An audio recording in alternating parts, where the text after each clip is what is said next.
Doctor Vandana Das വധക്കേസിൽ പ്രതി സന്ദീപിന് വധശിക്ഷയില്ല. ജീവപര്യന്തം തടവ് ശിക്ഷ വിധിച്ച് കൊല്ലം അഡീഷണൽ സെഷൻസ് കോടതി. മകളെ കുത്തിക്കീറിയ പ്രതി അതേ വേദന അറിയണമെന്ന് അവളുടെ അമ്മ.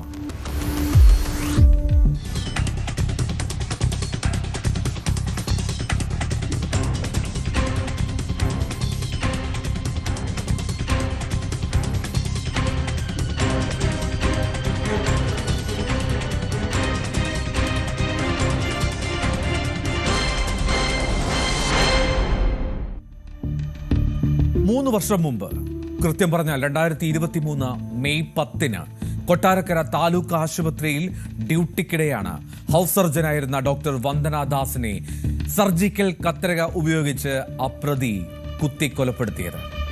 ഒരു സർക്കാർ ആശുപത്രിയിൽ ഡ്യൂട്ടിക്കിടെ രോഗിയുടെ ആക്രമണത്തിൽ വനിതാ ഡോക്ടർ കൊല്ലപ്പെടുന്ന ആദ്യ സംഭവമായിരുന്നു. കേസ് പക്ഷേ അപൂർവങ്ങളിൽ അപൂർവമെന്ന് വിലയിരുത്താൻ കഴിയില്ല എന്ന് കോടതി നിരീക്ഷിച്ചു. വധശിക്ഷ ആവശ്യപ്പെട്ടു പ്രോസിക്യൂഷൻ. പക്ഷേ ആ വാദം കോടതി തള്ളി. 70-ലേറെ സാക്ഷിമൊഴികൾ, 30-ൽ പരം തൊണ്ടിമുതലുകൾ, 200-ലധികം രേഖകൾ, ഇവയൊക്കെ അന്വേഷണ സംഘം കോടതിയിൽ ഹാജരാക്കി. അഡീഷണൽ സെഷൻസ് ജഡ്ജി PN വിനോദാണ് ഈ ശിക്ഷ വിധിച്ചത്. വിധിയിൽ ഭാഗിക ആശ്വാസമുണ്ട് എന്ന് ആ കുടുംബവും പ്രോസിക്യൂഷനും പറയുന്നു. പക്ഷേ ആ പ്രതിക്ക് വധശിക്ഷ തന്നെ ലഭിക്കണമെന്നാണ് അവരുടെ ആവശ്യം. ഈ ആവശ്യവുമായി മേൽക്കോടതിയെ സമീപിക്കും എന്നായിരുന്നു വന്ദനയുടെ മാതാപിതാക്കളുടെ ആദ്യ പ്രതികരണം. കോടതിയുടെ വിധിയിൽ ആശ്വാസമുണ്ട്. അത് തൽക്കാലം പറയാൻ സാധിക്കില്ല. കാരണം ചെയ്ത തെറ്റിന് പര്യാപ്തമായ ഒരു ശിക്ഷ കിട്ടിയിട്ടില്ല എന്ന് പൊതുസമൂഹത്തെ പോലെ തന്നെ ഞങ്ങളും മനസ്സിൽ കാണുന്നുണ്ട്. കാരണം മോള് അകാരണമായിട്ട് ചികിത്സിച്ചു കൊണ്ടിരുന്ന ആ പേഷ്യൻ്റ് തന്നെ ഇത്രയും 10-27 പ്രാവശ്യത്തോളം കത്രി ഉപയോഗിച്ച് മാരകമായിട്ട് കുത്തി കൊന്ന് വേദന അനുഭവിച്ച എൻ്റെ മോള് 4.5 മണിക്കൂറോളം വേദന അനുഭവിച്ച എൻ്റെ മോള് ആശ്രയം ആരുമില്ലാതെ പൈശാചികമായിട്ട് കൊല ചെയ്യപ്പെട്ടു. അതിനുശേഷം 2 വർഷവും 10 മാസവും 11 ദിവസവും ഞങ്ങൾ ഇതിൻ്റെ പുറകെ തന്നെയായിരുന്നു. ബഹുമാനപ്പെട്ട സെഷൻസ് കോടതി ഈ പ്രതിക്ക് 30 വർഷത്തെ തടവും അതിനുശേഷം ലൈഫ് ടൈം ഇംപ്രിസൺമെൻറ്റും കൊടുത്തിട്ടുണ്ടെങ്കിൽ പോലും ഞങ്ങൾ പൊതുസമൂഹത്തെ പോലെ ഞങ്ങളും ഉദ്ദേശിച്ചത് ഈ ഒരു ശിക്ഷയല്ലായിരുന്നു. കാരണം അതിനുവേണ്ടി ഞങ്ങൾ കൂടുതൽ ശിക്ഷ പ്രതിക്ക് വാങ്ങിച്ചു കൊടുക്കുന്നതിന് വേണ്ടി പബ്ലിക് പ്രോസിക്യൂട്ടറായിട്ട് ആലോചിച്ച ശേഷം ഞങ്ങൾ മേൽ കോടതിയിലേക്ക് പോകും എന്നുള്ളതാണ് ഞങ്ങളിപ്പോൾ പറയാനുള്ളത്.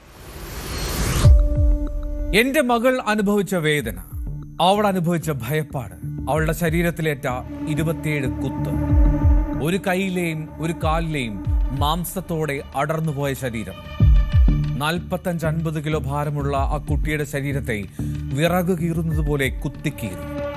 ആ വേദനയെല്ലാം അവൻ അറിയണം. അങ്ങനെയുള്ള ശിക്ഷ കിട്ടണം.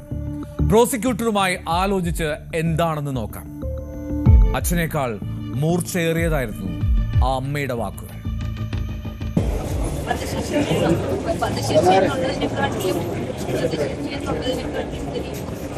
എന്റെ മകൾ അനുഭവിച്ച വേദന അറിയണം. വേദന എന്താണെന്ന് അറിയണം. എന്റെ മകളുടെ ശരീരത്തിലേക്ക് 27 അതിന്റെ വേദന പ്രാണപുരങ്ങളിലൂടെ ഭയപ്പാട് എല്ലാം അറിയണം. ഒരു മാതൃകാപരമായ ശിക്ഷ കിട്ടിയിട്ടുണ്ടോ? നീതി കിട്ടുമോ?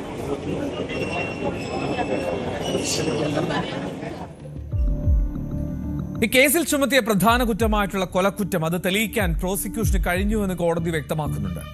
ഗൂഢാലോചനയോ മുൻ വൈരാഗ്യമോ ഇല്ലാത്ത സാഹചര്യത്തിൽ ഈ കേസ് അപൂർവങ്ങളിൽ അപൂർവം എന്ന വിഭാഗത്തിൽ പെടുത്താൻ കഴിയില്ല എന്നതായിരുന്നു നിരീക്ഷണം. ഇന്ത്യൻ ശിക്ഷാ നിയമത്തിലെ 302, 307, 326, 324, 341, 201 ഇങ്ങനെയുള്ള വകുപ്പുകൾക്കൊപ്പം ആശുപത്രി സംരക്ഷണ നിയമങ്ങളിലെ 3-4 വകുപ്പുകൾ പ്രകാരമുള്ള കുറ്റങ്ങളും ഈ പ്രതി ചെയ്തതായി കോടതി കണ്ടെത്തിയിരുന്നു. ഇതേ തുടർന്നാണ് ശിക്ഷാവിധി വന്നത്. ഇന്ത്യൻ ശിക്ഷാ നിയമത്തിലെ 302-ാം വകുപ്പ് പ്രകാരം 2 തരത്തിലുള്ള ശിക്ഷകളാണ് കോടതിക്ക് നൽകാൻ സാധിക്കുന്നത്. അതൊന്ന് ജീവപര്യന്തം തടഞ്ഞു കഴിഞ്ഞ തടവും, അതല്ലെങ്കിൽ അപൂർവമായ കേസാണെന്ന് കണ്ടെത്തി കഴിഞ്ഞാൽ അതിന് വധശിക്ഷയും കോടതിക്ക് അനുവദിക്കാൻ സാധിക്കുന്നതാണ്.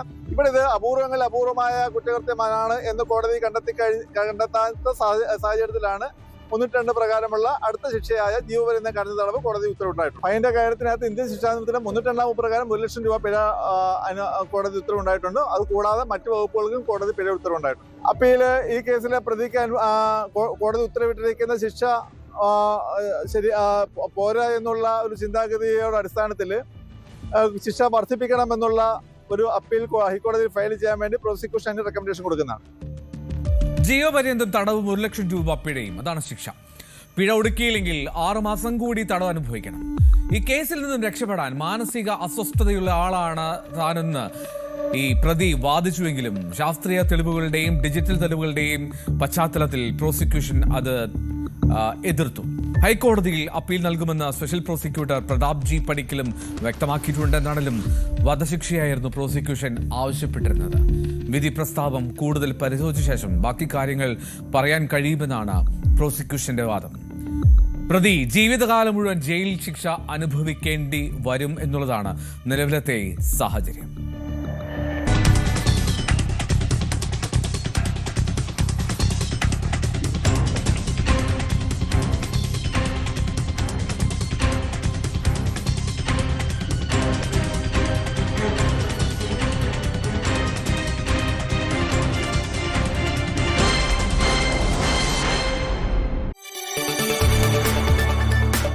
കൂടുതൽ വാർത്തകൾക്ക് news 18 Keralam YouTube channel subscribe ചെയ്യുക.